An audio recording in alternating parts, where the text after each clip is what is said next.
Ya, sementara itu Ketua Kamar Dagang dan Industri atau Kadin Indonesia, Anindya Bakri menegaskan komitmen Kadin untuk meningkatkan daya saing nasional melalui pembangunan dan penguatan infrastruktur. Ya, menurut Anindya, infrastruktur yang kuat menjadi pondasi penting bagi pertumbuhan perdagangan dan investasi. Anindya juga memastikan Kadin siap berkolaborasi dengan pemerintah, baik pusat dan daerah untuk mempercepat pemerataan pembangunan dan kesejahteraan. Ketahanan ekonomi adalah bagian tidak terpisahkan daripada ketahanan nasional.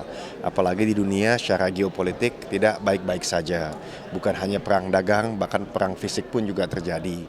Oleh karenanya kami dari dunia usaha merasa terpanggil, apalagi menuju ke 17 Agustus, ke 80 kemerdekaan, untuk merapatkan barisan, konsolidasi ke dalam. Kami ingin sekali berbuat lebih banyak lagi dan ingin memastikan bahwa Indonesia Inc. itu nuansanya gotong royong, semua ikut, bukan hanya naik kelas.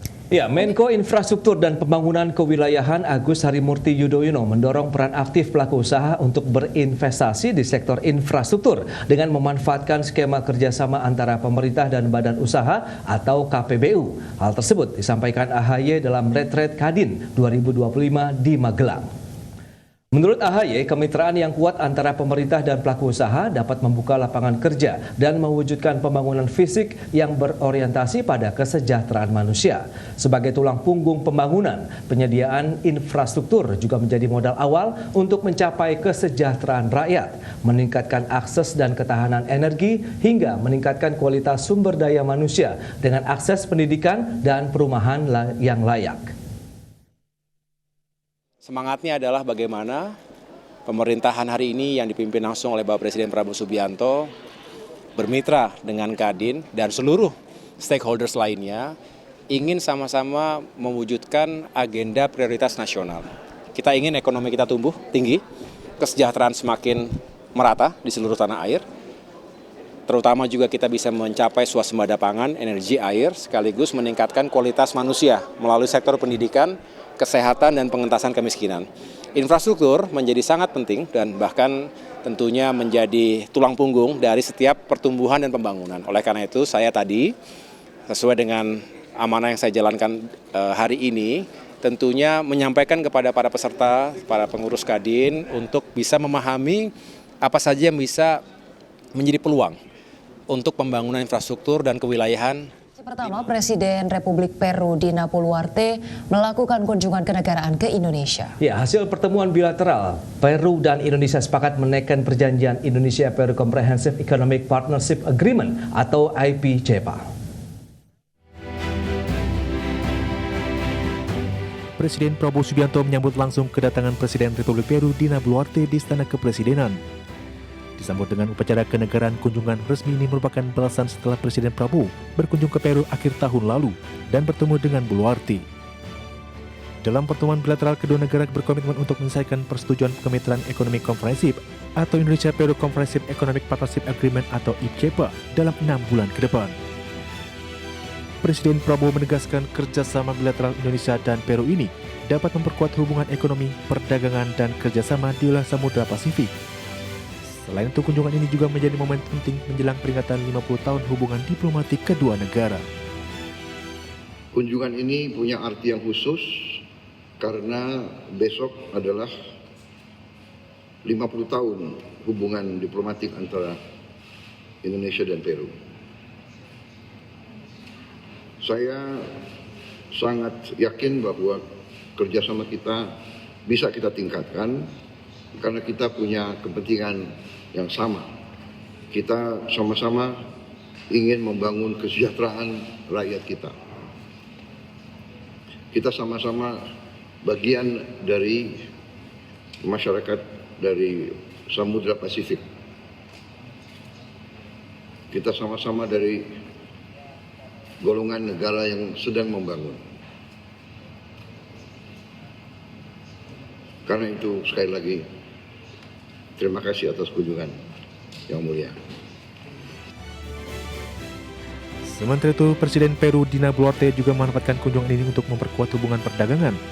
Salah satu kesepakatan yang akan didorong adalah masuknya produk buah Peru ke pasar Indonesia. Boluarte juga menyambut baik percepatan proses penandatanganan perjanjian IPCEPA yang diharapkan dapat membuka peluang baru bagi ekspor produk seperti blueberry dan delima Peru ke Indonesia. Toda vez de que mañana, como usted ya bien lo ha manifestado, cumplimos 50 años de esa amistad entre dos pueblos hermanos, Indonesia y Perú, y en ese trabajo bilateral. Nuestra presencia obedece, presidente, para afianzar aún más nuestros lazos comerciales. Vamos a firmar de rato el CEPA para que al mercado de Indonesia ingrese nuestros arándanos y está en proceso. Pertemuan bilateral Presiden Prabowo dengan Presiden Dina Boluarte ini disaksikan langsung Menteri Luar Negeri, Menteri Sekretaris Negara, Menteri Pertanian, Menteri Perdagangan, Sekretaris Kabinet, serta Duta Besar Indonesia untuk Peru. Dari Jakarta, Jen Cahyani, Fakih Satrio, Tim Liputan, IDX. Ya, berikutnya pemirsa, Indonesia kembali mempererat hubungan bilateral dengan Tajikistan. Penguatan kerjasama kali ini diperluas dengan kemitraan strategis di bidang perdagangan, hilirisasi mineral dan juga energi baru terbarukan hingga kerjasama investasi. Menteri Investasi dan Hilirisasi sekaligus CEO Danantara Indonesia Rosan Roslani menerima kunjungan resmi Duta Besar Non-Presiden Republik Tajikistan untuk Indonesia, Ardasher Qodiri. Dalam pertemuan khusus ini, Rosan dan Ardasher Qodiri sepakat untuk memperluas hubungan bilateral Tajikistan dan Indonesia dalam kemitraan cooperation strategi yang mencakup peluang peningkatan kerjasama di bidang perdagangan, konektivitas antar negara, investasi khususnya di sektor hilirisasi mineral, serta kerjasama bidang energi terbarukan dengan fokus pada energi hidro. Kedua negara berharap semoga potensi kolaborasi ini memberikan dampak signifikan sekaligus mempererat hubungan bilateral antara Indonesia dan Tajikistan. Dari Jakarta, Tim Liputan IDX. Kita ke informasi berikutnya, pemirsa. Pemerintah terus memaksimalkan pendapatan negara. Ya, salah satunya memaksimalkan perolehan dari sektor pariwisata, di mana Kepala Kantor Komunikasi Kepresidenan Hasan Nasbi mengungkapkan Presiden Prabowo Subianto meminta jalur penerbangan internasional bisa langsung menuju ke daerah tujuan wisata. Ya, hal tersebut untuk memaksimalkan potensi sektor pariwisata sebagai sumber pendapatan nasional dan peningkatan devisa negara. Pembukaan jalur penerbangan langsung dari luar negeri ke destinasi wisata domestik dinilai dapat mengurangi ketergantungan konektivitas melalui Jakarta dan meningkatkan arus kunjungan wisatawan mancanegara ke berbagai wilayah. Hasan menambahkan, Kepala Negara meminta bandara-bandara yang telah siap dari sisi infrastruktur dan operasional untuk segera dibuka bagi penerbangan internasional.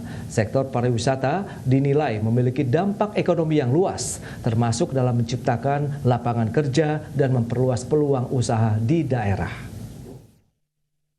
Presiden dalam rapat Kabinet Paripurna itu memerintahkan Menteri Perhubungan untuk membuka sebanyak mungkin bandara-bandara yang ada di Indonesia untuk penerbangan internasional langsung. Gunanya untuk memperbanyak jumlah wisatawan yang bisa mengakses langsung destinasi